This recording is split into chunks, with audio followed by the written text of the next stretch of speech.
Veja no ICL Notícias, segunda edição.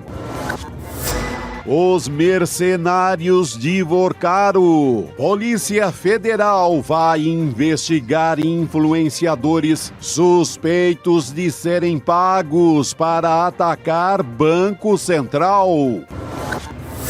Cutucada ministerial.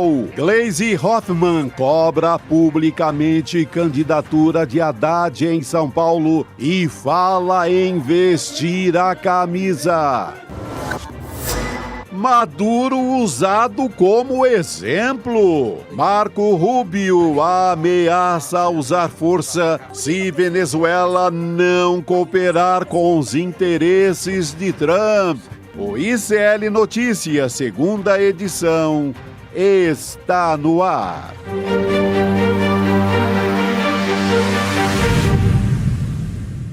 Olá, boa tarde. Hoje é quarta-feira, dia 28 de janeiro de 2026. Seja muito bem-vindo e seja bem-vinda ao ICL Notícias, segunda edição. Olá, Fábio Chaps. Olá. Muito bem-vindo. Obrigado novamente. Tudo bem, Roberta? Mesa. Tudo bem, Chico? Ô, querido, que bom tê-lo aqui. Voltei. Que bom. Eu voltei. Agora pra ficar. Chico, estamos combinando de novo, hein? Querida, é a Verde, mesma paleta, verde. estamos ali. Paleta, você também tá neutro, estamos aqui, ó. Vamos acabar esse janeiro com muita dignidade. E muita elegância, por favor, né? Vamos lá, Isso aí. gente. Começar o nosso jornal sobre os trabalhos que voltarão em Brasília. Ainda não voltaram, mas os bastidores já há uma movimentação. Os trabalhos no Congresso, eles começam oficialmente na semana que vem. Mas hoje já houve um burburinho em Brasília. Para alinhar as pautas prioritárias no primeiro semestre e com o calendário legislativo pressionado pelo ano eleitoral, o presidente da Câmara, Hugo Motta, fez hoje a primeira reunião de líderes de 2026. E um acordo definiu que as comissões serão comandadas pelos mesmos partidos do ano passado. A gente tem aqui um post do Hugo Motta. O que ele diz é o seguinte: definir a pauta da próxima semana em reunião com o Colégio de Líderes. Votaremos a MP Gás do Povo e o PL que cria o Instituto Federal do Sertão Paraibano, além de outras matérias de consenso. Ainda iremos fazer a instalação e eleição das comissões permanentes. Sobre o acordo Mercosul-União Europeia, assim que chegar a casa, daremos celeridade. Já a PEC da Segurança Pública será debatida nas próximas semanas, com previsão de votação após o Carnaval. O trabalho continua. Fábio, vou começar com você. Essa ideia de manter as mesmas comissões me passa a impressão de que o Hugo Motta quer celeridade nas comissões, porque a gente sabe que tem verba ali, né? E é importante que elas saiam ainda no primeiro semestre. A gente sabe também, Roberta, primeiramente boa noite a todos que estão acompanhando a gente agora. A gente sabe também que no segundo semestre praticamente não tem atividades na casa. A gente vai ter as eleições. Todos ali vão estar no corre, no dia a dia, para buscar suas campanhas, para serem reeleitos, irem para os governos de estado e tudo mais. Então, existe essa celeridade. E quando a gente ouve pautas prioritárias, a pergunta que a gente tem que se fazer é pauta prioritária para quem? Né? Essa é uma pergunta bastante importante quando a gente vê que houve a reunião de líderes e eles precisam passar vários projetos esse ano. A gente espera que o Gás do Povo seja um deles que passe, assim como a PEC do fim da escala 6x1. A gente viu o Boulos comentando que existe a chance de ser votado nos próximos meses e agora chega o nosso papel aqui como pessoas que pensam o Brasil, pensam o país, de pautar isso, de ir para cima. Por que não a gente ir atrás de manifestações que possam pautar a 6x1? Chico, você acha que a PEC da Segurança Pública agora vai? Olha, essa eu tenho dúvida. Pois é, tá Essa dizendo que vai pautar nas próximas semanas. Essa eu tenho dúvida. Você vê, o foco aí do Hugo Motta é um pouco retomar uma certa aliança com o Lula. Eu creio que aí ele está defendendo a própria pele, porque a eleição dele começou a entrar numa rota perigosa. Você lembra que o estado dele, a Paraíba, no ano passado, espalhou outdoor em Campina Grande, em Sousa, no Sertão, no litoral, outdoor mostrando o serviço sujo do Hugo Motta no Congresso. Assim, a coisa começava a sujar muito o nome dele no lugar em que ele se elege. Então, eu vejo aí essa questão do Instituto Federal, que ele quer criar, quer inaugurar no Sertão, que é obra do Lula. Então, ele procura uma nova sintonia com o governo, porque sabe que, distante do Lula, a eleição dele corre risco na Paraíba. É isso. Vamos para Brasília, então, chamar Luiz Costa Pinto. Luiz, já teve a primeira reunião do Colégio de Líderes e sobre o acordo Mercosul-União Europeia, o Mota diz que vai dar celeridade assim que chegar na Câmara. Boa tarde para você. Boa tarde, Roberta, Chico, Fábio, né?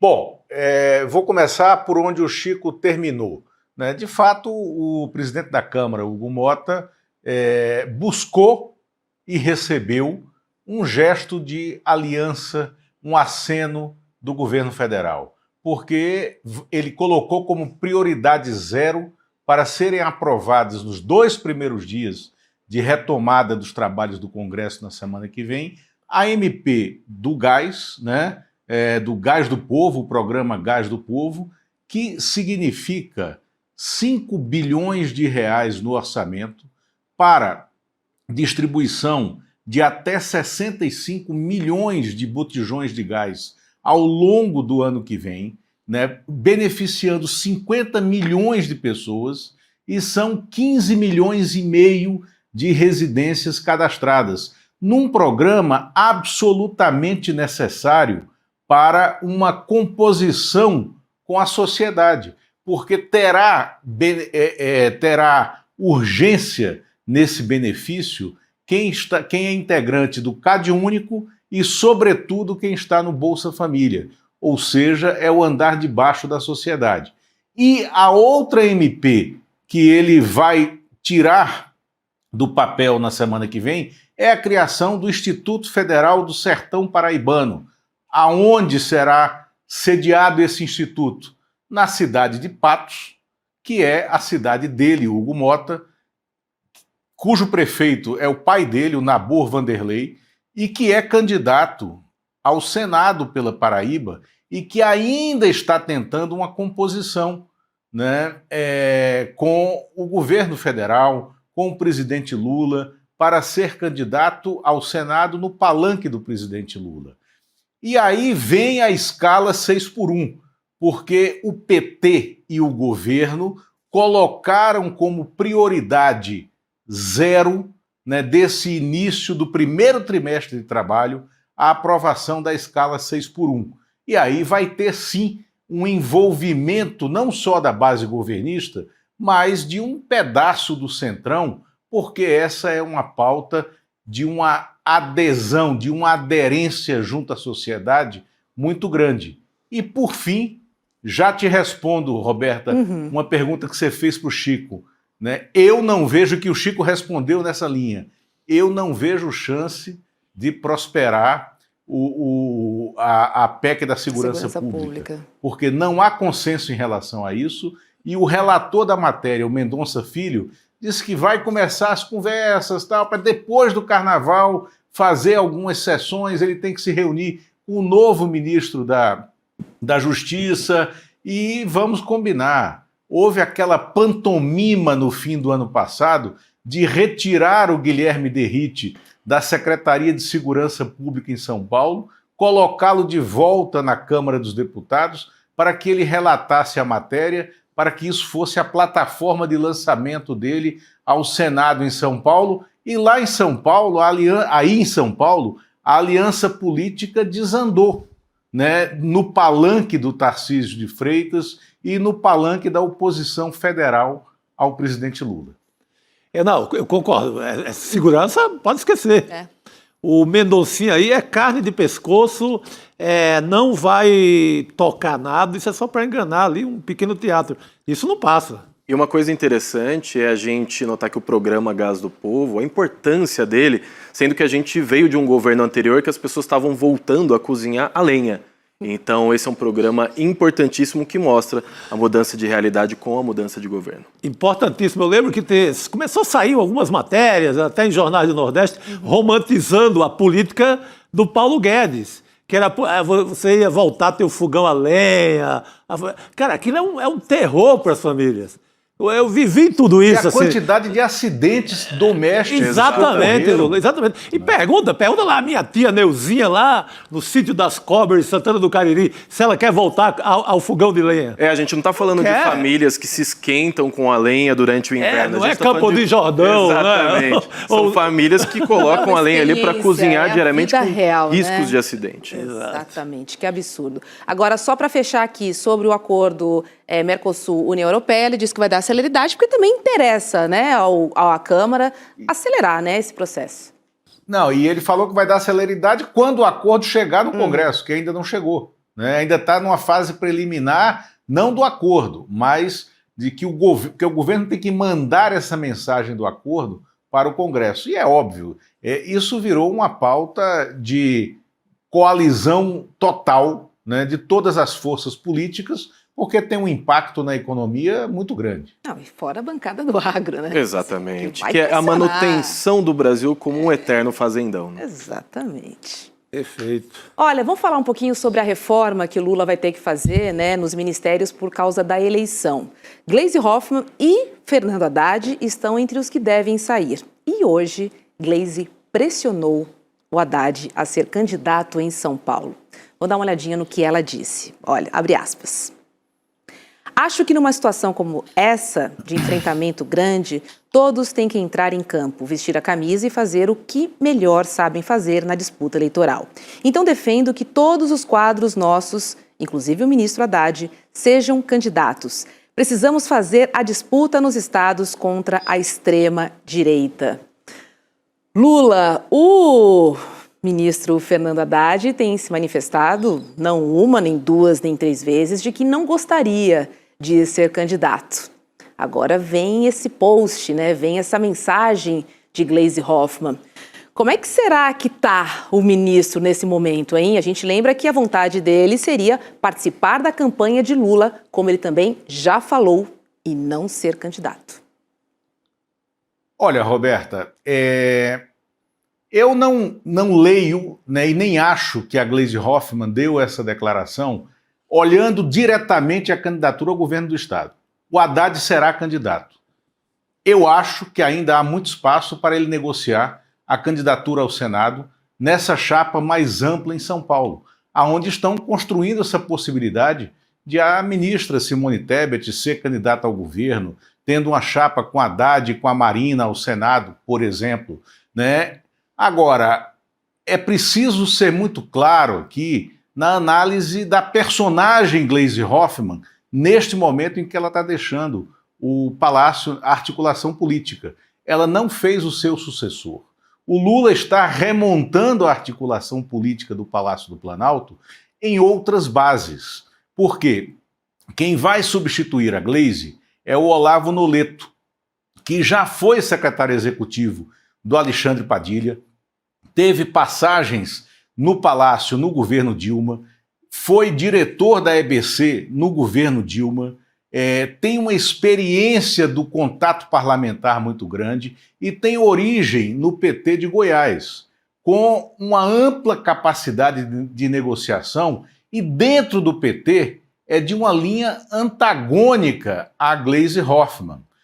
O Palácio está sendo remontado, né, na sua capacidade operacional política, mantendo um único personagem, o Guilherme Boulos, que renuncia à reeleição para a Câmara dos Deputados para se firmar como um personagem de governo, como um personagem de Estado, ficando no Palácio do Planalto, né? E ainda tem a sucessão de Rui Costa na Casa Civil, que será a ministra, a atual secretária executiva, Miriam Belchior, que tem uma ascendência muito grande em todo o governo, tem o respeito técnico não só do presidente, mas de todo mundo no governo, de todos os secretários executivos, e é dessa mesma corrente, dessa mesma linha que vem o Olavo Noleto. Então, e que é também uma linha muito pragmática e muito palatável em relação ao Haddad. O Haddad fez uma transição muito tranquila no Ministério da Fazenda. Ele será sucedido pelo Dário Durigan, né? E isso não é novidade para ninguém. O Durigan tem uma relação espetacular com o Gabriel Galípolo no Banco Central, porque os dois trabalharam juntos com Haddad desde o começo do governo, desde a campanha, aliás, né? Então eu vejo como uma sucessão muito tranquila. E não encaro essa fala da ministra Gleisi como uma espécie de faca nas costas do Haddad, levando a aceitar, né, uma candidatura que realmente ele acha, que não é a melhor candidatura para ele, nem para a coalizão, a de candidato ao governo do Estado, né, e sim ao Senado. E para a coordenação da campanha do presidente Lula nacional, me parece que as coisas estão se encaminhando para o ministro Camilo Santana, que está saindo do Ministério da Educação para assumir essa missão que, para ele, como uma personagem que sabe costurar, né, é muito relevante, né, e depois o coloca nesse cenário de um dos nomes para 2030, que é um cenário onde tem o próprio Haddad, terá o Camilo Santana e tem outros nomes de dentro do PT, mas esses saem na linha de frente. Agora, sobre Gleisi, a gente sabe que quem vai definir de verdade é o presidente Lula, né? É o presidente, e a Gleisi estava com saudade de alfinetar o Haddad, Tem né? um foguinho amigo Fazia aí, um tempinho, né? Só que errada, ela não tá. É preciso lembrar alguns políticos em alguns momentos que a vida partidária, às vezes, ela é sobre o que o país pede e não sobre os desejos individuais daquele político, daquele candidato, né? Apesar da gente conhecer essa Gleisi raiz, nesse caso, não tem como ela estar errada. O São Paulo precisa do Haddad, o Brasil inteiro precisa montar as bancadas e a gente não pode se dar o luxo de alguns caprichos individuais se sobressaírem à necessidade do país. Agora, Chico, pensando em 2030, né? Num cenário em que Haddad é o Você já está em 30? Eu já estou em 30. Pô, peraí. Pensando em Haddad concorrer ao governo, se por acaso ele perder, ele não sai enfraquecido? É mais uma eleição ao Executivo. Eu creio que ele vai sair pelo Senado. Acho que está caminhando de maneira muito pacífica aqui em São Paulo. O próprio Camilo Santana havia dado essa cutucada também no Haddad. Ele vai ter que sair, mas não obrigatoriamente para o governo do Estado. Eu creio que o Lula encontrou uma grande candidata, que é a Simone Tebet. Ela vai disputar São Paulo com chance. O Tarcísio faz um péssimo governo. Não tem propaganda de Estadão, de Folha, de Bandeirantes, de Globo aqui em São Paulo que segure. Porque é uma propaganda, é uma campanha permanente a favor do Tarcísio, que não é questionado por nada. São Paulo fica 10 dias sem luz, ninguém questiona o cara. Ele passa liso nisso tudo. E tem a máquina, né? E tem a máquina. Então, você vai ter uma candidata forte, com a Simone Tebet, o Haddad e a Marina para o Senado, ou seja, é uma chapa forte. O Lula, não é que ele tem a obrigação de ganhar em São Paulo, ele não pode perder feio, senão dá na conta final do Brasil inteiro, pesa muito. E lembrando que a montagem de bancada em Minas Gerais também está super complexa, né? Minas Gerais tem aquela coisa, o resultado de Minas Gerais muitas vezes ele espelha o resultado no Brasil. Então a gente não pode... Sim, são estados aqui, São Paulo e Minas, tem que escalar direitinho, senão o prejuízo na soma final é grande. É verdade. Vamos falar um pouquinho... Exatamente. E aí tem aquela análise errada da eleição de 2022, de que foi o Nordeste que elegeu o Lula. Não, o Nordeste também deu uma larga diferença. Mas o Lula ganhou a eleição em São Paulo. Exato. Né? Pela votação que ele teve em São Paulo, apesar de ter perdido em números absolutos, mas ele teve uma votação muito grande, como teve uma votação muito grande e inesperada no Rio Grande do Sul, que na soma levou a essa vitória. É a mesma conta que o Fábio falou aí, em Minas Gerais, a Dilma ganhou 2014 em Minas Gerais, contra o Aécio Neves. Então, o Aécio Neves perdeu a eleição no estado dele, né? Não saiu como o mais votado do estado dele e perdeu a eleição. Porque a votação do Nordeste, assim, ela é mais simbólica, ela é mais festiva e tem aquelas imagens clássicas do mapa inteiro do Nordeste sendo coberto de vermelho, ganha na maioria dos estados, é mais festivo, as urnas chegam por último e dão a sensação de fechou o Nordeste e ganhou o Brasil. Mas a vitória na região metropolitana de São Paulo, do Haddad, foi fundamental. E não perder feio no resto do Estado. E, no geral, não perder feio em São Paulo. Se descuida de São Paulo e deixa uma grande diferença, a eleição vai pro buraco. São os nossos swing states, né? Tem que cuidar daqui. Aliás, uma eleição que envolve a comunidade nordestina inteira também. Verdade. Você falar de São Paulo, você está falando de outro Nordeste. Uhum. É isso. Vamos falar um pouquinho sobre o Banco Master, meninos, porque a Polícia Federal abriu um inquérito hoje para investigar a contratação de influenciadores digitais e páginas nas redes sociais também para atacar o Banco Central em favor do Banco Master. A informação foi confirmada pelo ICL, pelo diretor-geral da PF, que é o Andrei Rodrigues. A PF traçou uma linha do tempo, em relação às publicações de influenciadores digitais contra o BC, entre 9 de dezembro do ano passado e 6 de janeiro deste ano. É tudo muito recente, gente. Foram identificadas pelo menos 40 perfis que podem ter sido contratados no chamado Projeto DV. DV em referência às iniciais de Daniel Vorcaro. Achei que era dever de casa. Dever de casa. Olha lá o projeto DV. Estava rodando até ontem, né? Roberta, 6 de janeiro. Exatamente. Então vamos entrar aqui num assunto que eu adoro, como vocês sabem. Daí eu até soube por algumas pessoas aqui em Brasília que estão me chamando de Vorcaros hater, né? Se for isso, tudo bem. Mas só porque você deu antes a história toda, você e o Demore aqui no ICL, é só por isso. Está pagando esse preço. Não, pois né? Nós aqui no ICL, aliás, a cobertura do ICL sobre esse caso, ela é digna da gente depois fazer um consolidado, porque a gente está na frente com diversos trabalhos de muitos dos nossos jornalistas em diversos momentos, que é muito salutar. E aí, sobre esse inquérito, vamos então dar alguns nomes a alguns bois, né? Alguns bois de piranha que entraram nessa laguna, né? E estão sendo comidos agora vivos, né?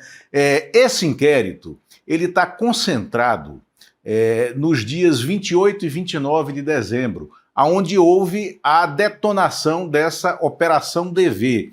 Né? Essa Operação DV, Roberta, Chico, Fábio, ela diz respeito à publicação de diversos posts que ficavam se revezando na timeline dos seguidores de perfis como... tá aqui... por perfis como @alfinetei, @tricotei, @garotos do blog, @babadeiros e os perfis de influenciadores como Luiz Bate e Léo Dias, que é central nessa investigação. Por quê? Porque para o pagamento desses posts, né, que tinham como objetivo disseminar a informação falsa de que o TCU poderia desliquidar o Banco Master e poderia interferir na auditoria do Banco Central e na liquidação do Banco Central, era uma informação falsa que tinha como meta, como objetivo central, desmarcar aquela cariação que estava marcada para o dia 30, né? Esses perfis foram pagos pelas agências MITI, Unlimited, Portal Grupo BR, Grupo Farol, Deu Buzz e Eleven, né? E por trás dessas agências, isso é tudo o que está sendo investigado pela Polícia Federal nesse inquérito. E por trás dessas agências tinham tinham várias bets, mas duas em específico. A Seven Games Bet, ligada ao senador Ciro Nogueira, né, de quem o Chico Sá saiu puxando o fio ontem aqui no N2. A Seven Games Bet, ligada ao Ciro Nogueira, e que tem à frente dela um personagem chamado @Fernandim. Esse @Fernandim é o Fernando Oliveira Lima, né? E também a agência, a Bet, Vai de Bet, que é ligada ao Gustavo Lima, né? Esse sertanejo do caos, né? Que mora aqui junto. Além disso, tem uma investigação sobre uma sociedade para fins específicos criada pelos empresários Flávio Carneiro, né, e Antônio Carlos Freixo Júnior, chamada Mineiro. Essa sociedade tem o nome 4One, né, e essa 4One, ela juntava diversos veículos de mídia digital, como a operação digital da Isto É, que ainda existe, ainda está no ar aí para publicar coisas que eles querem, o Brasil Journal, né, o diário oficial da Faria Lima, o Platô BR, e outros perfis ligados à economia, e eles faziam, então, a publicação de informações que eram do ambiente deles. Eles estão sob investigação também agora, e eu acho, particularmente, que a Polícia Federal vai chegar a bom termo nessa investigação. Então, há um pânico nesse mercado. E eu fico refletindo aqui, né? Para perfis que divulgam Bet, Tigrinho, divulgar papéis de um banco podre parece fichinha, né? E eu acho que também fica um alerta para nós, usuários de redes sociais, que é perfis de entretenimento, de fofoca, de celebridades. Quando você vê esses perfis do mais absoluto nada, falando sobre Banco Central, atacando o Banco Central, defendendo um outro banco, o Banco Master, é de se desconfiar, né? Então, eu acho que vale aí uma educação também do usuário, prestar atenção nesse tipo de coisa, de onde ele consome a informação dele nas redes sociais. Interessante você trazer os influenciadores. Agora, Chico, eu queria falar também sobre o papel da mídia aí, né? Sim. De também implantar essas informações, porque tudo indica que é uma grande estratégia falar mal do BC, seja por meio de pessoa física ou pessoa jurídica. Sim, não, nesse momento que chegam os influenciadores, pipocava também notinhas na dita imprensa convencional ou profissional, chame-se como for, nessa mesma linha. Agora, Fábio, esses perfis de fofoca, eles vêm namorando, eles vêm se juntando à política mais tradicional do Brasil, à política partidária, já há um bom tempo. Eles são flagrados, inclusive aqui em São Paulo, promovendo o Tarcísio de Freitas. De repente... Do nada. Do nada, Robes. O famoso do Neida. Do Neida. Você vê, por exemplo, no noticiário, no meio da inauguração do Rodoanel, você vê uma coisa assim, babado forte, Tarcísio inaugura a obra mais importante do país. Gente, alguma coisa tem errado nisso, né? Quando você começa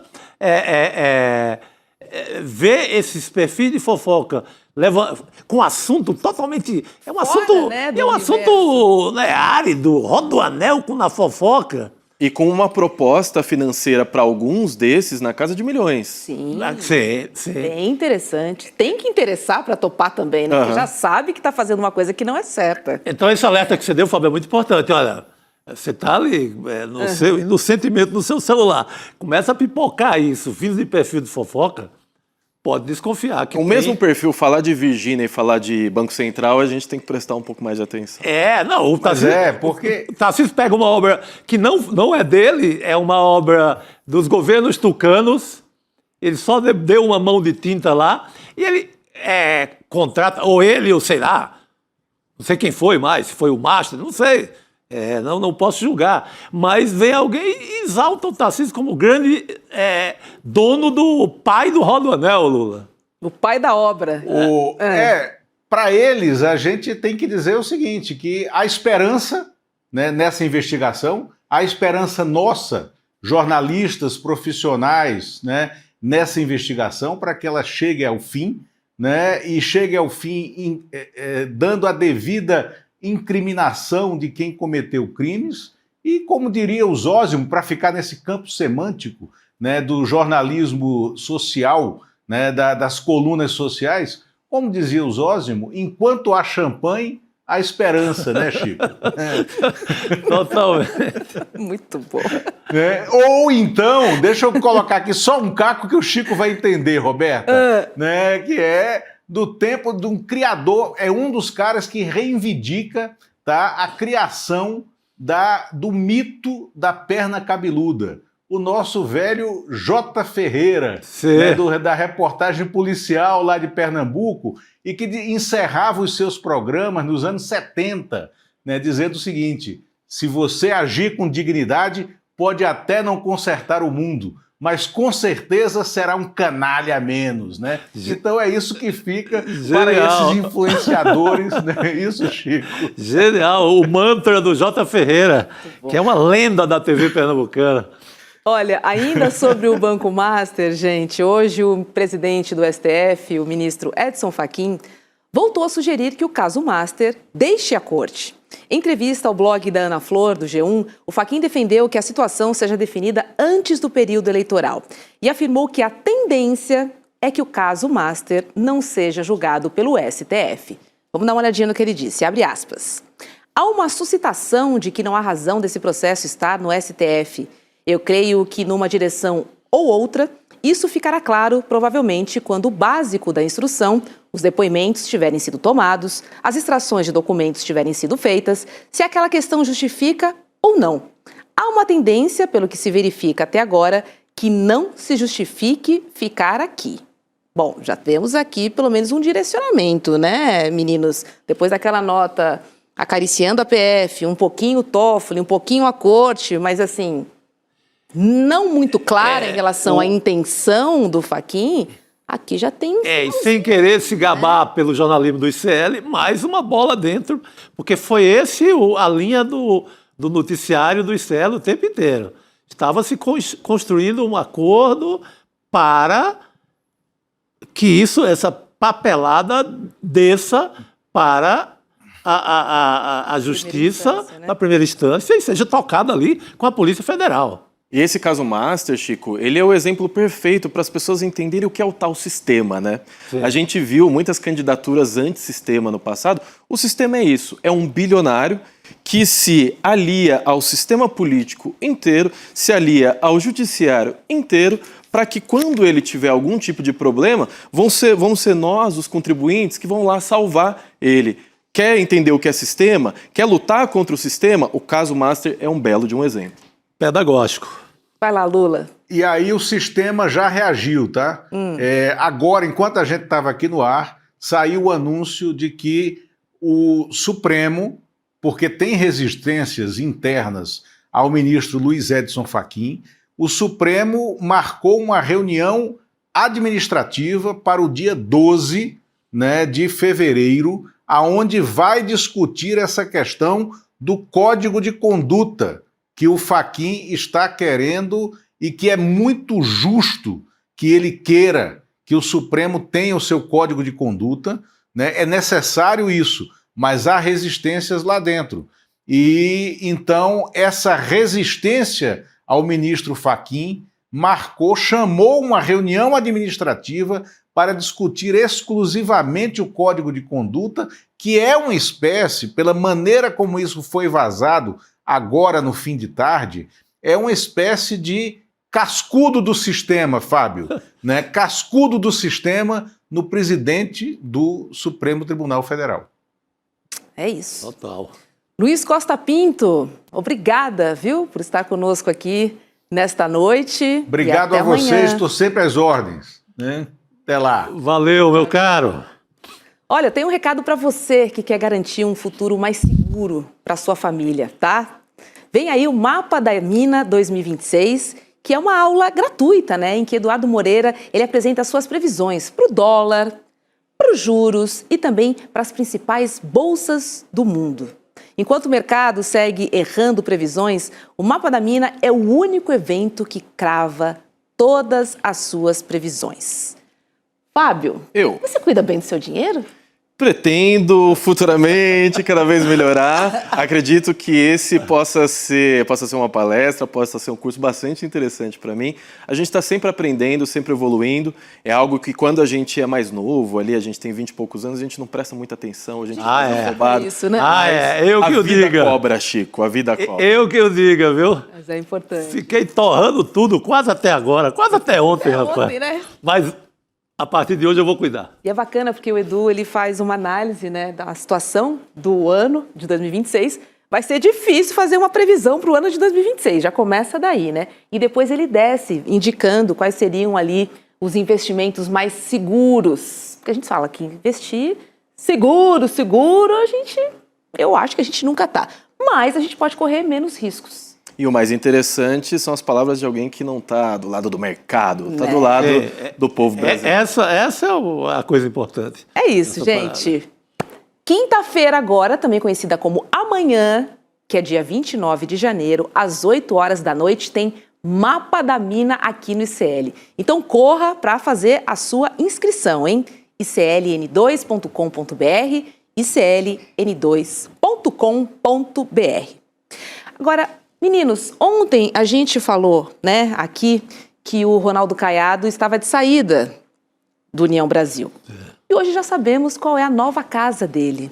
O governador de Goiás se filiou ao PSD de Gilberto Kassab e agora integra uma espécie de núcleo de presidenciáveis do partido. É que além de Caiado, Eduardo Leite e Ratinho Júnior também estão no páreo para compor a chapa da centro-direita este ano.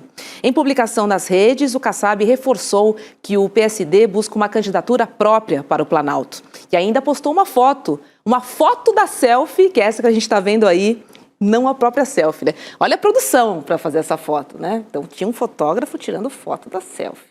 E foi esse post que ele fez aí, dizendo o seguinte: ao lado dos governadores, Ronaldo Caiado, Eduardo Leite e Ratinho Júnior, que passam a trabalhar juntos no PSD na busca de uma candidatura à presidência da República que traga um projeto para o futuro do nosso país. O que é que vou fazer disso aí? Então, alguém vai ser vice de alguém? Que fica, né? Porque, assim, são 3 protagonistas que a gente está falando aqui, né? Ronaldo Caiado, Ratinho Júnior e também o Dudu Milk. Eduardo Leite. Dudu Milk. Como é que vai ser internamente essa disputa e o que você achou dessa filiação do Ronaldo Caiado? Primeira coisa que me chama a atenção é o Kassab fazendo uma selfie, né? Então você vê que os tempos mudam.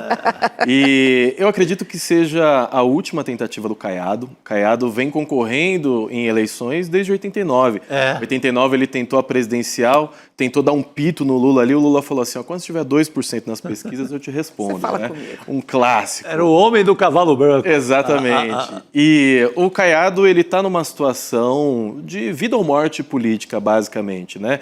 Os mais novos, Eduardo Leite e o Ratinho Júnior, eles podem, de fato, concorrer ao Senado e vão ter uma vida mais longa na política. Então, acredito que o Caiado vai entrar nessa disputa com unhas e dentes, porque, de fato, seria a última tentativa dele de chegar à presidência da República. Agora, se o Caiado saiu do União Brasil, porque lá não tinha jeito, ele vai chegar agora numa disputa que talvez também não role, Chico? E o próprio Kassab tem demonstrado mais carinho com o Ratinho. Então, não sei o que vai ser vice. Fica difícil para ele se colocar na chapa aí, porque é o menos popular, é o que tem menos potencial eleitoral. Fica difícil para ele. Mas hoje, assim que saiu essa foto aí, essa selfie do... Foto da selfie. A selfie do Kassab, aí as redes ressuscitaram um belo tweet do Ronaldo Caiado. Que é ele dizendo, viu, Fábio, o seguinte: Ronaldo Caiado, aspas, Kassab é o cafetão do Planalto. Agiu assim com o PSD e agora com o PL. Isso ele em 12 de janeiro de 2015. A impressão que dá é que o Caiado acertou o preço do programa. É isso que eu ia comentar. O Caiado rodou a bolsinha e entrou. Entrou na parada também. Vê como na política dá uns solavancos. É o famoso político, eu sempre falo essa frase, que política igual nuvem, cada hora você olha, tá de um jeito diferente. Tá aí o Kassab, o Caiado chamando o Kassab de cafetão. Agora, é interessante que eles apostam num caminho que é anti-Lula e anti-Bolsonaro. Né? Então, se você está cansado dessa polarização, se você acredita num projeto para o país, esta é a chapa que você deve apoiar, porque a gente tem um projeto diferente. E anti-Bolsonaro até a página 2. Projeto diferente. Todos eles estavam no palanque do Bolsonaro, lá no lembro. 7 de setembro, né, do ano passado. A gente vê que o mais distanciado, pelo menos nos últimos meses, foi o Ratinho, né? Ele tentou ficar um pouco mais distanciado, porque ele era o único do PSD até aquele momento, depois entrou Eduardo Leite, agora o Caiado. Mas, de fato, chega a ser impressionante como o Caiado tem esse poder de atração dentro do Centrão, né? Ele é aquele aspirador que suga tudo ao seu entorno e todos estão se atrelando a ele, né? O que a gente pode, de fato, ver esse ano, seria inédito, é pela primeira vez o PSD lançando o seu candidato à presidência, né? O Caiado falou que entrou no PSD porque dali vai sair um candidato. Então, a gente espera que nos próximos meses, de fato, pela primeira vez, o Kassab tenha o seu candidato à presidência. Agora, nos bastidores deve estar uma loucura, porque são 3 pessoas que buscam um protagonismo, assim, forte.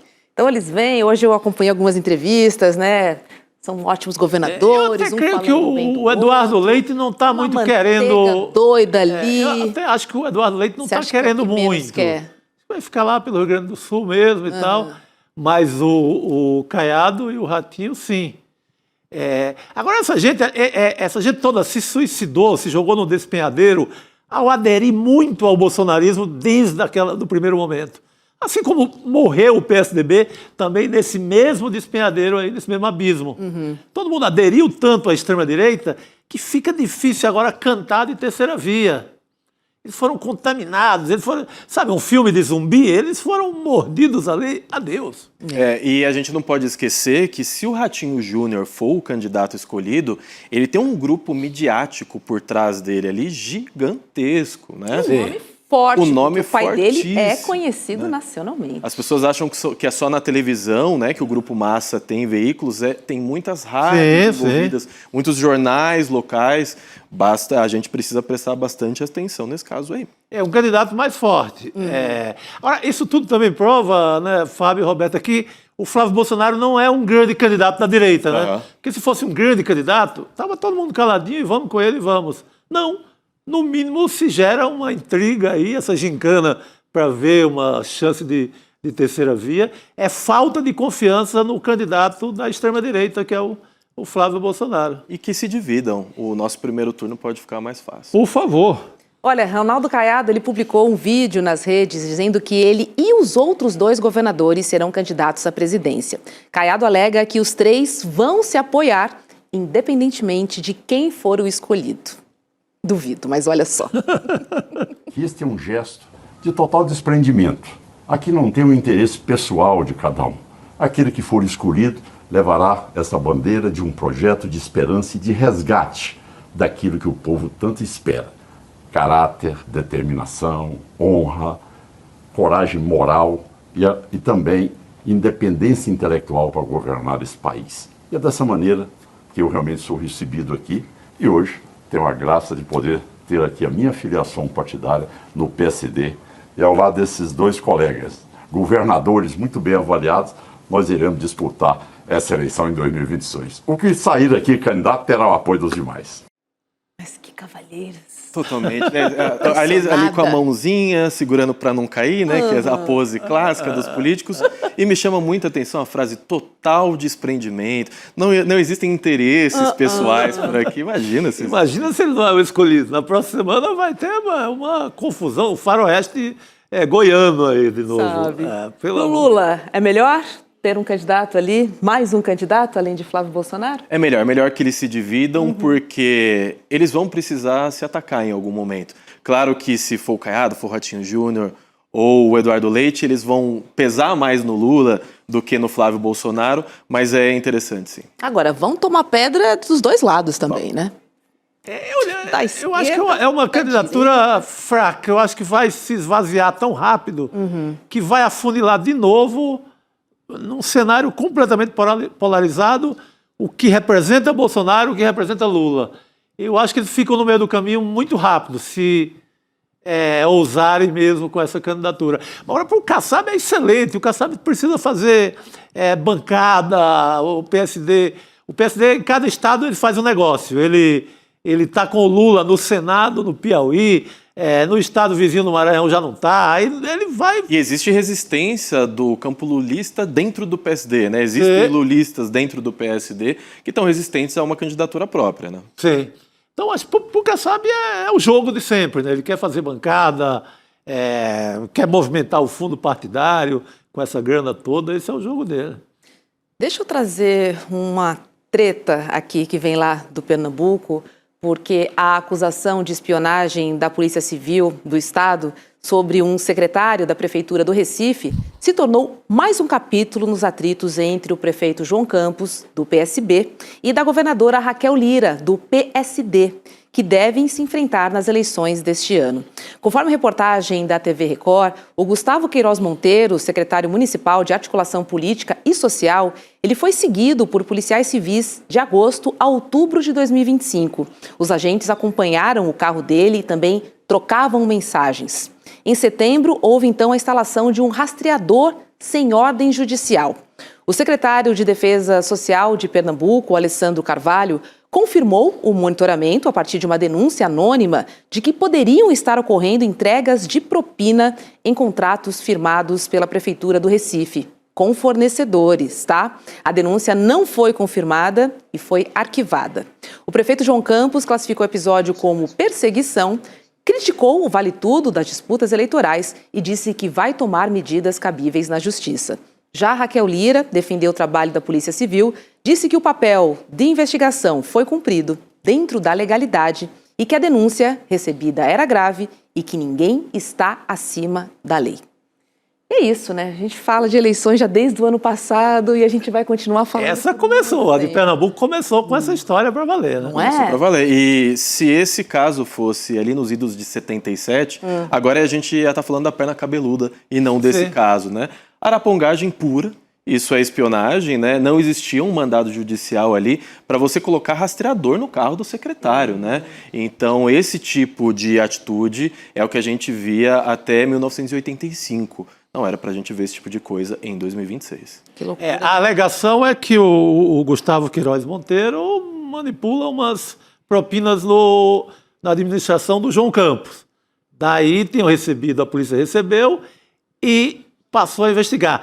Eu creio que o mais correto dessa história era instaurar um inquérito público, podia até manter em segredo, mas com o Ministério Público acompanhando, com todas as instituições acompanhando e seguir o jogo. Mas começa a eleição em Pernambuco, esse é o mote. O devido processo legal, ele é atropelado muitas vezes no Brasil e a gente não pode permitir que esse tipo de coisa aconteça. É bom que isso tenha vazado, porque se isso vira moda, começa a acontecer em todas as campanhas políticas desse ano, onde a gente vai parar. É muito complicado mesmo. É isso aí. Não dá, né? Transparência, vamos jogar limpo, vamos apresentar, né, as propostas. A escolha do eleitor é pela que mais lhe atraia, que seja mais interessante. Dentro da legalidade, né, Chico? Por favor. Por favor, a gente já tem um passado recente aí de espionagem não muito interessante que já deixou lições claras sobre isso, né? Não pode, sem mandado judicial, principalmente. Então, onde a gente vai parar? A Constituição de 88 mudou a história do Brasil. A gente não está mais nos 21 anos de ditadura. É isso. A pesquisa nacional de opinião encomendada pelo ICL, realizada pela Ágora Consultores e que ouviu quase 10 mil pessoas por todo o país, ela mostra que a maioria dos jovens brasileiros prefere tentar empreender a ser empregado. A pergunta foi a seguinte: qual é o cenário profissional dos seus sonhos? A gente está vendo aí na tela. 43% responderam ter meu próprio negócio para buscar mais lucro e independência, mesmo assumindo riscos. 11% disseram que é trabalhar para alguém que pague bem, sem precisar correr risco do negócio. 31% querem ter emprego estável, com direitos e benefícios garantidos, como no setor público. 6% preferem um trabalho que se realize, mesmo que pague mal. E 9% não sabem. Então, a imensa maioria ainda, de fato, ainda não. A imensa maioria acha que a independência vai vir no empreendedorismo. Agora, existem dois tipos de empreendedorismo, que eu acho que é importante também a gente colocar aqui, né? Um é por necessidade, porque você não tem opção, né? Que eu acho que é a grande maioria da O famoso população. se virar. Sim, Famoso sim, se sim. vira. E o empreendedor que tem uma grana e vai investir num negócio, enfim, vai assumir alguns riscos, porque ele pode assumir esses riscos. Agora, é impressionante como essa parcela, né, de 43% que dizem que preferem assumir riscos, eu ouso dizer que está muito ligado também à ideia de que se eu trabalhar eu venço na vida, não ter patrão significa minha independência, eu controlo os meus horários, eu sou gerente de mim mesmo e o negócio, para dar certo, só depende de mim. Sim. Agora, a gente também pode fazer uma relação com o uso político da fé, Com certeza, com as religiões, com certeza. principalmente com os mais vulneráveis, né, Fábio? Quando a gente coloca para o jovem duas opções, ou liberdade ou segurança, é típico do jovem que ele vai optar pelo caminho da liberdade. Mas a gente não pode se esquecer da frase que é: jovens, envelheçam. Porque o que acontece com os anos se passando na vida é que aqueles sonhos que você tinha aos 20 e poucos anos, você vai se defrontando com a realidade, é difícil realizar, principalmente para quem não é herdeiro, é muito mais complicado, né? Então, o que eu diria para os jovens é: permaneçam com os seus sonhos, mas também criem um pé de meia para que você possa sustentar esse sonho, né? O poeta Manuel de Barros, ele dizia: eu comprei o ócio. Então ele se tornou um poeta depois que ele conseguiu fazer o pé de meia dele para ali, depois dos 30 e poucos anos, viver de sonho. Viver de sonho é muito bonito, ter liberdade é muito bonito, mas a gente precisa entender também que esse mundo é duro, é difícil e se sustentar no Brasil não é nada fácil. Você tem, inclusive, uma questão que não é uma estatística furada, é a maioria que se mete em empreendedorismo achando que é uma aventura, se dá mal. É uma coisa que precisa, né, muito planejamento, arrojo, dinheiro. Não é essa aventura que o capitalismo te vende, assim, que vai empreender, e também não é essa aventura que começaram a pregar, que a mídia começou a pregar, de que todo mundo é empreendedor no Brasil. Sim, sim. Outro dia eu estava vendo uma matéria: 94% de empreendedores no Brasil que estão com o negócio já tiveram alguma doença mental pesada. Burnout. Então, é muito difícil. Assim, não dá para cair também desse romantismo, entendeu? É louvável que você ali com dinheirinho e tal, e faça seu negócio. O Brasil é o país da viração. Mas não cair nesse fetiche de que isso vai se dar bem, que é uma maravilha, sabe? Em determinado momento, o emprego com CLT, que tenha plano de saúde, que tenha garantias, pode ser muito mais... Confortável. né? E o que eu diria para esses jovens... Você tocou na questão daquela aspiração à liberdade que o jovem tem, né? Talvez ela seja muito importante nessa hora de pensar nisso. É isso, é ele continuar tendo os sonhos dele, porque é gostoso pensar em mudar de vida, pensar em realizar aquilo que a gente gosta, mas entender que os sonhos precisam ser financiados. E nada melhor do que um caminho estável, que um emprego estável, para você conseguir de fato viver desses sonhos. E aí eu fico muito preocupada com os coaches da vida, os pastores da vida que falam: só depende de você. Não é, gente, não é. Não é assim. Não é, depende da taxa de juro, depende do teu gerente do banco, depende de um bocado de coisa. E a gente vê muita gente quebrando a cara. Essa atomização é ótima para o capital. É perfeito. Não tem vínculo nenhum, os caras se dão bem pra cacete. Exatamente. Agora, Fábio, você fez uma publicação, né, nas suas redes hoje falando dos riscos que a gente corre do crescimento da popularidade do Nicolas Ferreira. O Nicolas engajou não só nas redes, mas também nas ruas de Brasília, né? A gente viu, mesmo debaixo de forte chuva. E é importante lembrar que parte do público para quem ele fala é fanatizado. Não importa o que você diga, não importa o que aconteça. Um exemplo é uma das mulheres, né, atingidas por um raio no ato organizado pelo próprio Nicolas em Brasília. A Maria Eli Silva, que tem 58 anos, ela disse que se tivesse morrido, não teria problema algum. Agora tem um detalhe importante, viu? Uma amiga dela ainda está internada por causa do raio que atingiu o grupo de bolsonaristas. Isso me lembra uma outra fala antiga, que é: o Messias vem aí. Você lembra disso? Mais ou menos. Referindo a Jair Bolsonaro? Sim. Não importa o que aconteça, tem uma fatia ali que está convencida. Agora, sobre esse crescimento do Nicolas, Fábio, eu queria te ouvir e queria entender a sua análise sobre Nicolas é um personagem plantado desde o princípio e posteriormente atinge a popularidade? Ou você acredita que essa popularidade e o que ele representa hoje se deve a ele, única e exclusivamente? Única e exclusivamente, é impossível disso acontecer na política. Mas o meu post, Roberto, ele foi numa direção que é: nós de esquerda, a gente não tem que ridicularizar o que aconteceu, a gente tem que ligar o nosso sinal de alerta.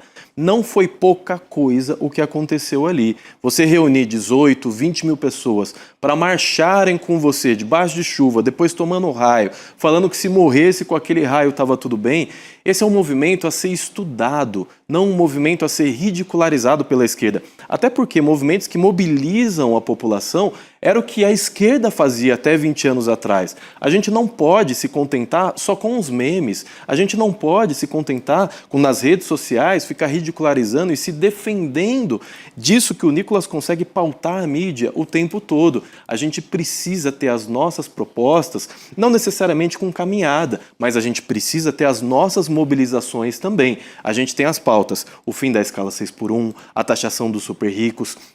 Esse tipo de pauta é o que a gente tem que mobilizar a esquerda e conseguir feitos, se não parecidos, próximos disso. Ele tem um engajamento nas redes sociais gigantesco, a gente não pode menosprezar isso, porque a gente menosprezou o Jair lá em idos de 2015, 16, 17 e deu no que deu. A gente vive na era da economia da atenção. Aquele que consegue prender mais atenção, ele colhe dividendos políticos disso. Então, ao invés de fazer meme, a gente tem que fazer mobilização. A esquerda não pode só reagir e fazer piada.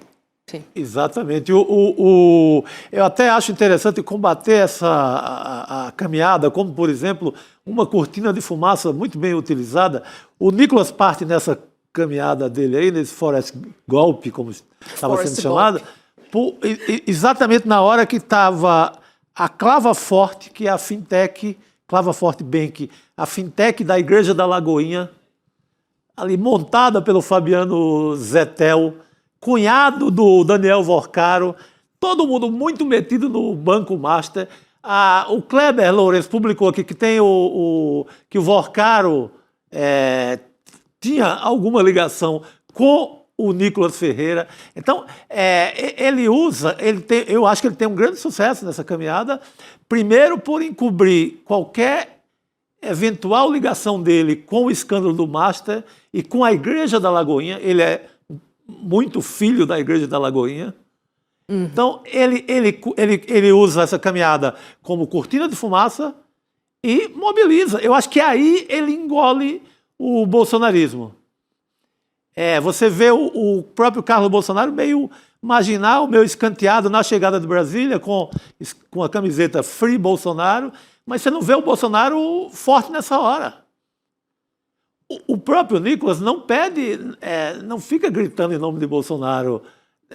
Ele usou ali um pouquinho disso, mas era ele. E o Eduardo Bolsonaro critica o Nicolas nas redes sociais já tem um tempo, Porque eles estão morrendo de medo. Porque ele está engolindo. Exato. Aliás, eu acho que ele já engoliu. Ele já é o novo nome da extrema-direita. Por isso tem que ser combatido com inteligência. E é uma construção longa, né? Porque ainda na eleição de 2030, o Nicolas não vai ter a idade necessária, né? Ele vai ter 34 anos, precisa ter 35 anos para poder assumir o cargo de presidente. Então, se o projeto Nicolas se transformar, tem muita coisa para rolar até lá, né? Mas se ele se transformar num projeto presidencial, é em 2034 que a gente vai ver. A gente precisa começar a criar sucessores do Lula, as próximas lideranças de esquerda, porque a partir de 2030, na verdade a partir de 2027, a gente já vai ver um jogo muito duro, muito pesado para definir os futuros políticos do Brasil. A esquerda não pode dar mole. Tanto nas ruas quanto nas redes, tem que abrir os olhos. Eu queria ver um embate, já estou de olho nas eleições lá na frente, entre Érica Hilton e Nicolas Ferreira, candidatos à presidência da República. Seria lindo, né? Aí você estava pensando num belo cenário mais na frente, pela parte da Érica, naturalmente. Sim. Eu acho que ela engole ele com muita facilidade. A formação que ela tem, o repertório, o mandato que ela faz. A Érica Hilton faz um dos melhores mandatos do país, com a pauta a favor dos trabalhadores. com a bandeira do 6 por 1, que ela não tem deixado morrer. Ela é muito forte. Eu acho que ela engolia ele nos argumentos, sabe? Ela está ao lado dos trabalhadores, o Nicolas está ao lado do Banco Master, está ao lado das fintechs. Ele é o autor daquela fake news de muito sucesso, dizendo que o governo ia taxar o Pix. A população já viu que não foi taxado o Pix. Pode sobrar algum prejuízo para ele. Então, eu creio que a Erika Hilton engole esse rapaz com muita facilidade. Tirando a Erika, você citaria algum outro jovem parlamentar, já pensando lá na frente? Não só jovens, né? A gente tem alguns nomes à esquerda e de várias formatações possíveis de esquerda. Você tem aí o próprio Haddad. Você tem Flávio Dino, que existe parte da esquerda, que acredita que ele pode, em algum momento, decidir vir. Você tem João Campos, você tem Tabata Amaral, você tem Jones Manuel, você tem diversos, desde centro-esquerda, a esquerda mais raiz, você tem diversos nomes para serem construídos aí para o futuro, alguns com uma vastíssima experiência, como o próprio Dino, alguns ainda com pouca experiência, como o Jones Manuel, mas você tem opções de construção para o futuro. Basta a gente, de fato, conseguir... Tem muita gente, muito nome bom, né? Tem nomes excelentes. Que vem por aí. Pois é. Manuela Dávila, outro nome que a gente não pode esquecer. Muito bom. Eu vou botar Renato Freitas também aqui. Sim, é nome é nome de liderança. O Renato Freitas é um nome, né, que está nessa lista aí, de promissores, né, políticos muito promissores. Quem viver, verá. Vamos acompanhar. Vamos acompanhar. Olha, o Ministério da Justiça ele informou ao Supremo Tribunal Federal que o pedido de extradição do ex-deputado Alexandre Ramagem, do PL, já foi formalmente encaminhado ao governo dos Estados Unidos pela via diplomática. O pedido de extradição foi determinado pelo ministro Alexandre de Moraes em dezembro do ano passado, após a fuga de Ramagem para os Estados Unidos. O deputado deixou o Brasil em setembro, no mesmo mês em que a primeira turma do STF o condenou a mais de 16 anos de prisão pelos crimes de organização criminosa, abolição violenta do Estado Democrático de Direito e golpe de Estado. Olha, quem se dizia intocável, né? Parece que o pedido de extradição foi encaminhado. Pode ser, se ele não tiver criado... ele tem, assim, não que ele seja tão importante assim, mas ele chefiou o Serviço de Informação do Brasil. Uhum. Ele pode vender alguma coisa dessa naquele cenário meio amalucado da Casa Branca, do Trump, ele pode vender para algum assessor, não um grande segredo, mas algum varejo bota na mesa um relatório sobre mineração no Brasil. Ele é muito associado à mineração. Tá. Tanto que ele foge, a mulher dele foge ali com a ajuda do pessoal do garimpo pesado lá do norte. Acho que de Roraima. Então, ele pode dar o truque em alguma pequena autoridade norte-americana e conseguir lá um encosto. Tá. Se ele for habilidoso, ele já terá conseguido isso a essa altura. Então, acho que ele junta-se ali aquela turma de que acho que o Trump nem vai abrigar assim, de maneira a torná-lo importante, nada disso, não é isso que eu estou falando, mas também não vai extraditar, não vai entregar à Polícia Federal do Brasil, sabe? Acho que ele tem chance de ir ficando por lá. Você acha que ele vai ficar por lá? Esse erro vai driblar? Esse erro de ele ter conseguido fugir, aliás, vamos corrigir a palavra, essa cagada de a gente ter deixado ele fugir, isso precisa ser corrigido, né? Isso foi uma falha, cara. Uma enorme falha. E o Chico colocou um ponto importantíssimo. Ele foi chefe da ABIN. Ao você ser chefe da ABIN, você tá lá nos Estados Unidos com o governo Trump, a venda de segredos de Estado, tudo bem, já faz um tempo que ele não está no governo e tal, mas a venda de segredos de Estado é caso seríssimo. Então, ele era um dos únicos que não poderia ter fugido. Se a gente pudesse escolher alguém para fugir, ele era um dos que menos poderia ter fugido. Porque, de fato, ele tem segredos do Estado brasileiro na mão. Tá certo. Fábio Chape, olha... Passou rapidinho. Passou voando. Adorei, sempre adoro estar aqui com vocês. Obrigado, Roberta, por mais essa. Obrigado, Chico, por mais essa. Valeu, meu querido. Em breve. Em breve voltarei. Volte sempre. Olha, vou trazer mais uma notícia, porque o Comitê de Política Monetária do Banco Central decidiu agora há pouco manter a taxa Selic em 15% ao ano. Esse é o maior nível em quase 20 anos, apesar da pressão do governo e também de setores produtivos, né, por juros menores, o Banco Central optou pela cautela. O Ibovespa encerrou a quarta-feira em alta de 1,52% aos 184.691 pontos. E o dólar fechou estável, ainda no menor nível desde maio de 2024.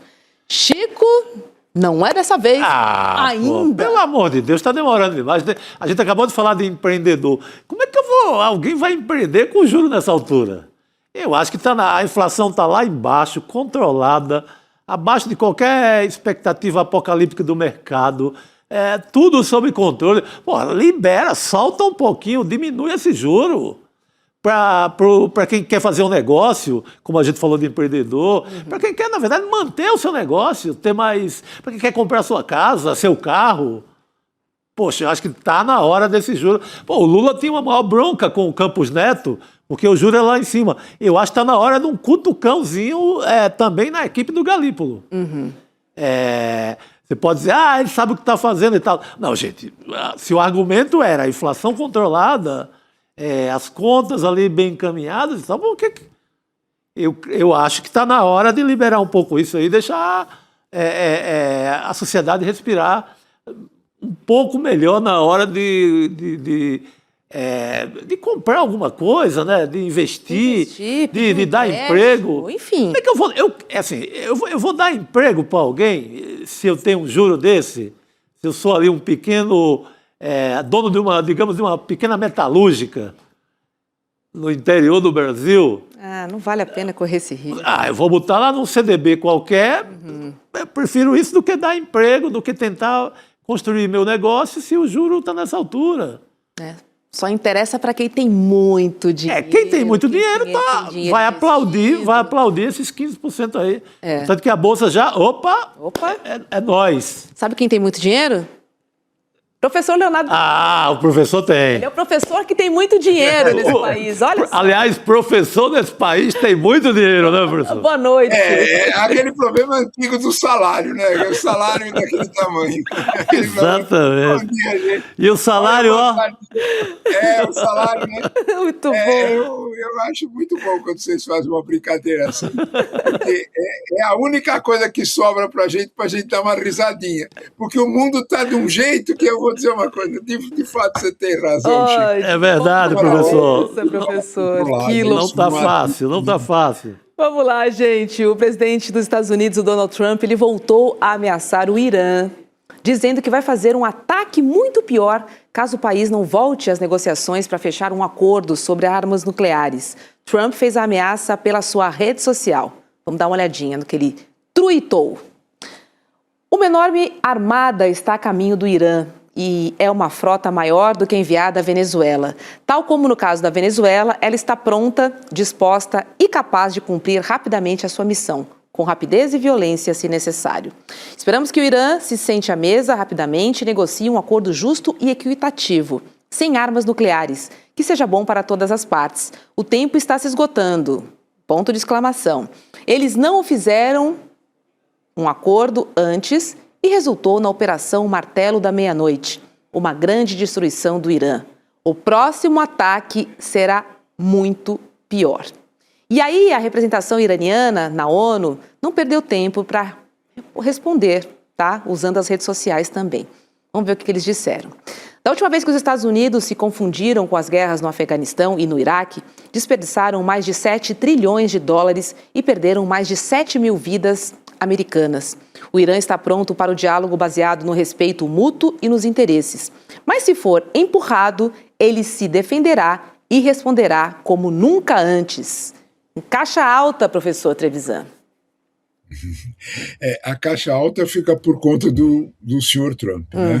O senhor Trump, toda vez quando alguém, eu não sei quem foi que ensinou isso para ele, mas ele aprendeu isso dessa forma. Né? Toda vez que ele quer colocar alguma ênfase, ele põe tudo em caixa alta. Né? Tá bom. Né? Só que essa ênfase não está muito próxima da realidade. Né? O ataque, um possível ataque ao Irã, ele foi já ponderado, a palavra exata é essa, ponderado, algumas vezes pelos árabes moderados, né?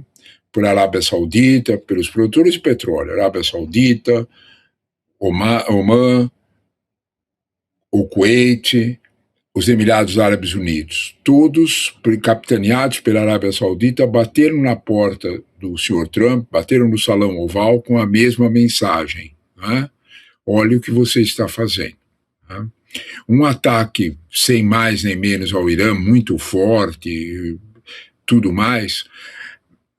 Roberta, eles simplesmente responderão, não é com essa caixa alta que eles colocaram, é com uma coisa bem real, que é o que a Arábia Saudita avisou o Trump. Eles fecharão o Estreito de Hormuz. Isso é absolutamente factível de ser feito. É um estreito que ele começa com 35 quilômetros no Golfo Pérsico, e quando ele fecha, ele tem menos de 10. E é território iraniano. Basta ele afundar um superpetroleiro ali que não passa mais ninguém. Se isso acontecer, de 20% a 25% da oferta de petróleo no mundo, isso significa dizer, o consumo diário de petróleo no mundo é de 100 milhões de barris dia, né? Dependendo da época do ano, um pouquinho mais, um pouquinho menos. De 20 a 25 milhões de barris passam por ali. Se isso acontecer, o preço do petróleo explode. Nós estamos vendo uma situação em que o petróleo está com preço contido, porque tem super oferta de petróleo e a China está consumindo pouco petróleo do que ela sempre consome. É por isso que o preço está mais baixo, em torno de $64 o barril do Brent. Se você, por acaso, forçar uma queda desse nível, o preço do petróleo explode. O que a Arábia Saudita argumentou com toda a calma, né, e parece que foi ouvido há pouco tempo atrás, né, é que um ataque como esse levaria o preço do petróleo para o alto e o Trump poderia esquecer quanto ao resultado das eleições de novembro. Petróleo alto quer dizer gasolina cara nos Estados Unidos. Gasolina, se ela crescer, se ela aumentar de preço, ela explode a inflação nos Estados Unidos. É disso que se trata. O juro americano foi mantido no mesmo nível pelo medo, que se nós não temos inflação aqui, eles têm lá. Pelo medo da inflação, pelo medo do descontrole completo que as tarifas estão provocando. Essa situação é uma situação que deixa bastante, vamos dizer desta forma, inquietante, bastante preocupante qualquer ameaça velada ao Irã. Isso pode bater no mundo inteiro. É isto que preocupa. Quando a gente olha para a Bolsa subindo aqui no Brasil, nós estamos olhando para o dólar enfraquecido aqui no Brasil. Essa festa da Bolsa 184 mil pontos significa um monte de gente olhando para o tamanho da crise nos Estados Unidos, pegando o seu dólar, que era a moeda forte, e colocando aonde eles podem. O dólar está se enfraquecendo como moeda no mundo inteiro. O Trump pode escrever quantas coisas ele quiser com maiúscula. A única coisa que ele não pode, né, é bater na realidade. A realidade vai ser essa.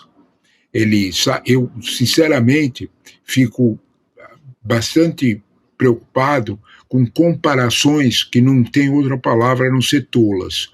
Comparar a Venezuela e o sentido que ela teve com o Irã realmente é comparar coisas absolutamente distintas. Não houve vitória expressiva dos Estados Unidos na Venezuela, todo mundo sabe disso. O que aconteceu ali foi uma entrega. O Maduro foi entregue pela luta política interna da Venezuela. Não teve nada a ver com isso. Isso não é minha opinião, nem sua, Roberta, nem sua, Chico. A Economist, 24 horas depois, deu essa notícia e não retira.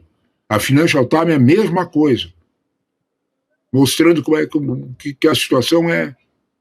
Então, portanto, antes da gente fazer qualquer situação, observemos, né, que há as letras altas, elas escondem uma compreensão muito curta da realidade.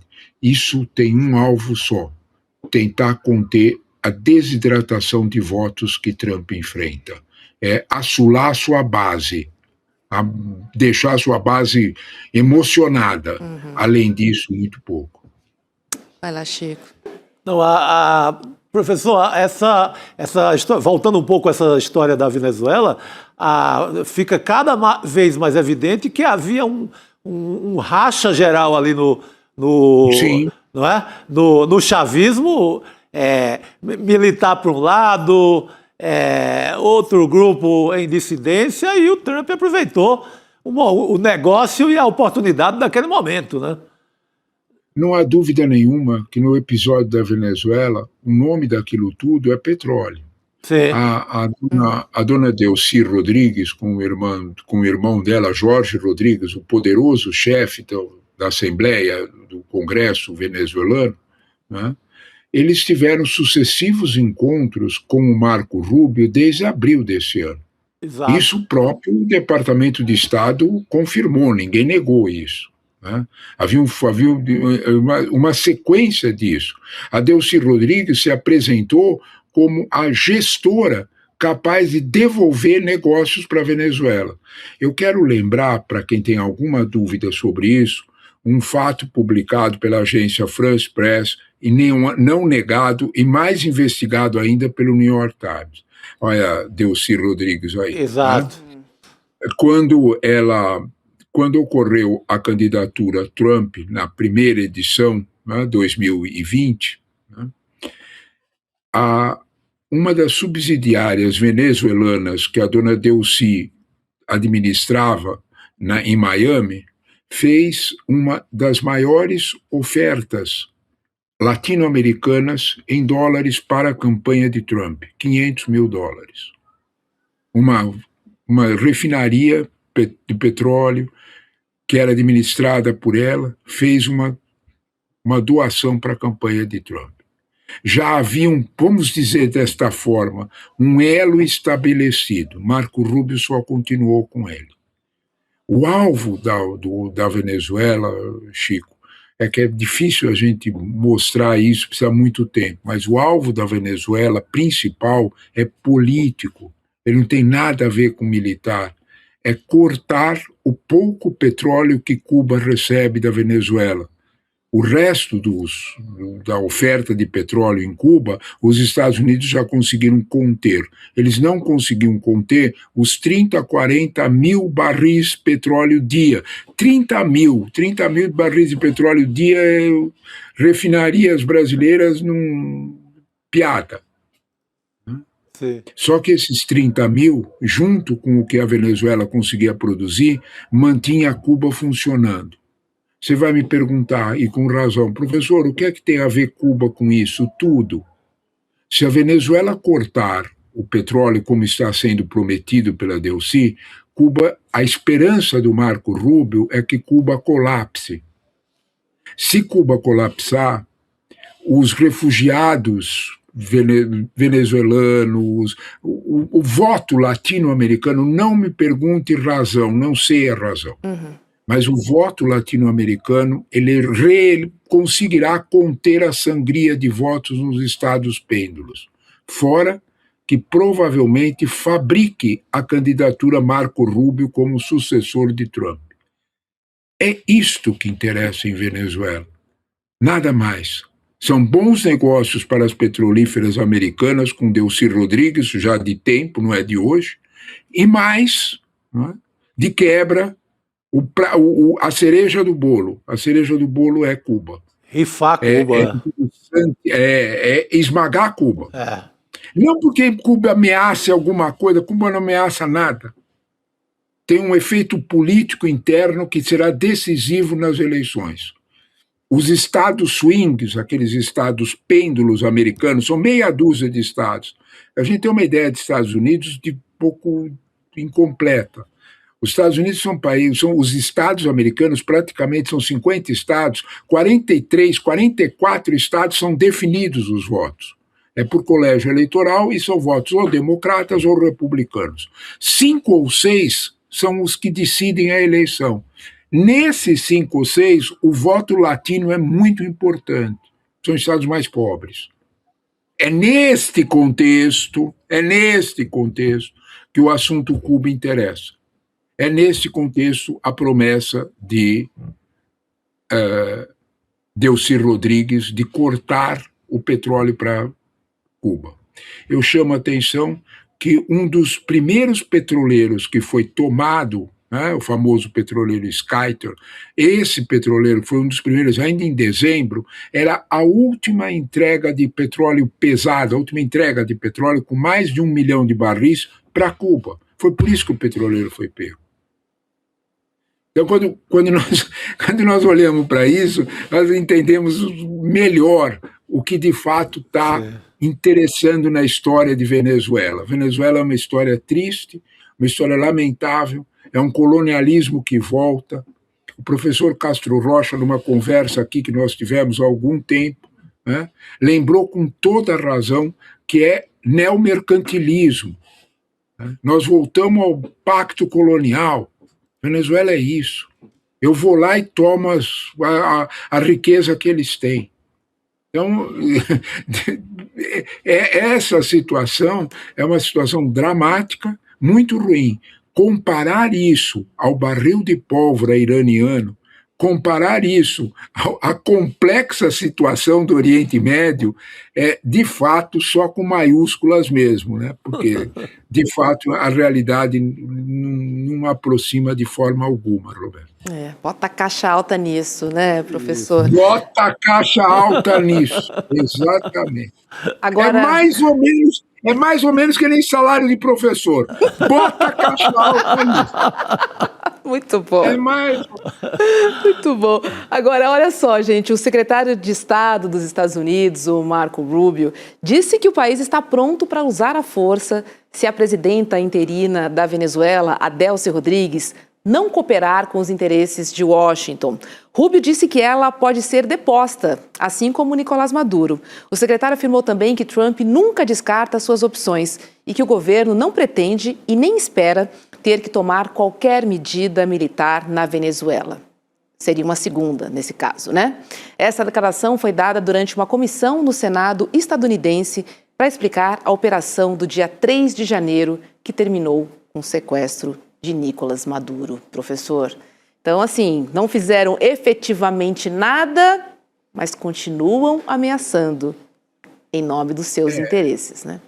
Em nome dos seus interesses. Na verdade, né, o que a ameaça para cima da Delcy Rodrigues é basicamente que ela faça aquilo que o Marco Rubio já avisou, que ela coopere com os interesses americanos. Né? Isso tem nome e sobrenome, né? Que ela faça uma espécie de serviço de feitoria, né? Ela acalma os escravos e os obriga a trabalhar. Se isso aí acontecer, tudo bem, né? O motivo do Marco Rubio ser chamado ao Congresso é explicar duas situações. Primeira, né, que os democratas exigiram a ida dele e conseguiram os votos necessários de alguns republicanos para chamá-lo. Né? A primeira era que ele explicasse para o Senado americano, que é quem tem poder de fazer isso, os Estados Unidos estavam em guerra. Foi isso, Roberto. O primeiro motivo dele ir lá é dar essa explicação. Né? Os Estados Unidos estão em guerra, nós não estamos sabendo, só que é o Senado americano. Né? A segunda explicação é para quê? O que os democratas queriam era que o secretário de Estado justificasse a ação, porque eles também percebem a força dessa ação em torno de criar a candidatura Rubio, em torno de ajudar Trump a não perder as eleições de midterm. É nesse contexto que nós... Então, os democratas estão fazendo uma cobrança aonde dói, no aspecto político da questão. É grave, Os democratas têm força para conseguir alguma coisa do Marco Rubio? Não, não tem. Né? Nós vamos ter que esperar até novembro para essa situação se tomar alguma definição. Vai lá, Chico. O Marco Rubio, aliás, ele todo dia ele muda em relação a Delcy. Ele hoje já voltou e falou que a relação era... Ele fez ameaça, mas depois que a reeleição era produtiva e respeitosa. Eu acho que ele não está tão insatisfeito assim com essa feitoria atual da Venezuela, não, viu, professor? O problema dele com a Venezuela, né, é que provavelmente não é fácil você gerenciar a situação venezuelana. É um barril de pólvora. Né? Eu chamo a atenção para quem acha que tudo é assim resolvido na base da força, né? Que as duas maiores petrolíferas americanas, a Conoco e a ExxonMobil, olharam para o Trump e disseram: o senhor me desculpe, nós somos muito amigos do senhor, gostamos muito do senhor. Exatamente, Roberto, mas não vamos colocar um centavo. Desculpa. Não, disseram na cara Quem do Trump. acha que a situação da Venezuela é fácil de resolver, pergunta para a ExxonMobil Oil se ela acha fácil, né?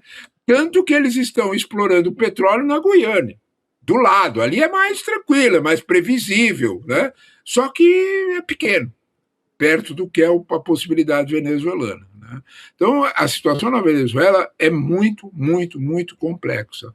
Não é uma situação fácil. Se fosse, e se a Força Armada americana tivesse tanto poder assim para resolver as coisas, a ExxonMobil iria aproveitar para ganhar dinheiro. Ou será que a ExxonMobil não quer ganhar dinheiro? Eu acho que eles querem. Né? Eu acho que eles Pularam fora. Pularam fora. Alguma razão tem, né, Ruth? Alguma razão tem. Total. Com certeza, não iriam negar o dinheiro. Agora, professor, a gente não tem nenhuma notícia, eu pelo menos não li nada sobre Nicolás Maduro na cadeia, né? Impressionante, não se fala mais. O problema do Nicolás Maduro na cadeia, não é principalmente o quanto Nicolás Maduro pode falar. Se ele for a um tribunal e lhe dá direito de palavra, ele talvez possa falar coisas não muito agradáveis ao mundo americano, contar coisas não muito agradáveis ao mundo americano, de negócios que a Venezuela faz, né? Ao contrário do que a gente imagina, né, ele tinha acesso a boas informações do contexto venezuelano. É bom a gente não negar que houve, bom a gente não esquecer, né, que antes de colocar a frota no Mar do Caribe, lá no começo de novembro, lá naquela história toda de cercar e tudo mais, antes disso, né, uma semana antes desculpa, eu falei novembro, é setembro, antes dos barcos irem para lá, a Chevron, que é uma das maiores petrolíferas americanas, recebeu um indulto do próprio Trump, assinado, ato administrativo, dizendo que ela não teria nenhuma sanções se voltasse a transportar e a prospectar petróleo na Venezuela. Espera aí, como é que é? Quer dizer que antes da Armada, o Trump autorizou uma petrolífera a ir para lá. Depois disso é que ele colocou as armas. O que aconteceu com essa petrolífera lá, que continua lá explorando petróleo? O que houve com isso? Para onde era levado esse petróleo e como era levado esse petróleo? Melhor não deixar o Maduro falar, né? Porque eu acho que o Maduro sabe mais do que nós estamos pensando. É isso aí. 3 semanas já, né, de cadeia. Silêncio absoluto, né? Silêncio absoluto. A famosa boca de siri, né? Melhor não boca mexer. De siri, né? Melhor não mexer, né? Exatamente. Que situação. De verdade. A gente está aqui brincando, né? Mas é inacreditável. O melhor a fazer é rir. Não há dúvida, vocês têm toda a razão. O melhor a fazer é rir. Em alguns momentos, sim, professor. Chega apocalíptica. E nós não devemos deixar mais uma mensagem apocalíptica para isso. Já basta o quadro todo. Exatamente. Professor Leonardo Trevisan, obrigada. É sempre um prazer, viu? Eu é que gosto da conversa com vocês, meus queridos. Beijão para vocês. Beijo. Um abraço, amigo. Tchau, obrigado, professor. Cuida do seu dinheiro, hein? Cuida do seu mais. dinheiro. É outra brincadeira que a gente faz, né? Em relação à remuneração do professor. Juntar professor e dinheiro. Eu tô sendo irônica, né? Porque a gente sabe quanto ganha um professor no Brasil. Exatamente. Tão valiosos e tão mal pagos. Muito, muito. Vamos nessa, Chico? 7 horas da noite. Opa, 19 horas. Obrigada pela noite de hoje. Eu que agradeço. Comunidade, como sempre, é um prazer estar aqui com vocês. Até amanhã. Boa noite e bom descanso. Tchau. Fala, turma. É amanhã o nosso evento, o Mapa da Mina 2026. um evento importantíssimo porque vai trazer as previsões de 2026, um ano onde as pessoas estão extremamente apreensivas e nervosas em relação à questão da economia. Com razão. Tudo isso a gente vai falar amanhã. É às 8 horas da noite no horário de Brasília e para se inscrever é de graça, só clicar no botão aqui. Vocês que já estão inscritos, amanhã vai chegar o link para vocês poderem clicar e serem ali direcionados para o evento, tá bom? Não tem replay, então coloca na agenda e amanhã a gente se encontra. Fala pessoal, tudo bem? Leandro Demore aqui para dar uma notícia incrível. O ICL tem sua própria revista digital, a revista Liberta, um novo espaço de jornalismo profundo, crítico, com a nossa cara, feito para quem quer entender o Brasil e o mundo além da superfície. Na revista Liberta, você vai encontrar os maiores articulistas e colunistas com análise sobre política, cultura, atualidades e, claro, muito pensamento crítico. Esse vai ser o nosso espaço semanal de reflexão em profundidade. Faça agora mesmo a sua assinatura. Acesse icl.com.br/revista. E se você já é aluno ou aluna de algum curso do ICL, tem um benefício especial para fazer parte disso com a gente. Um desconto exclusivo para garantir a sua assinatura. Revista Liberta é o ICL em profundidade.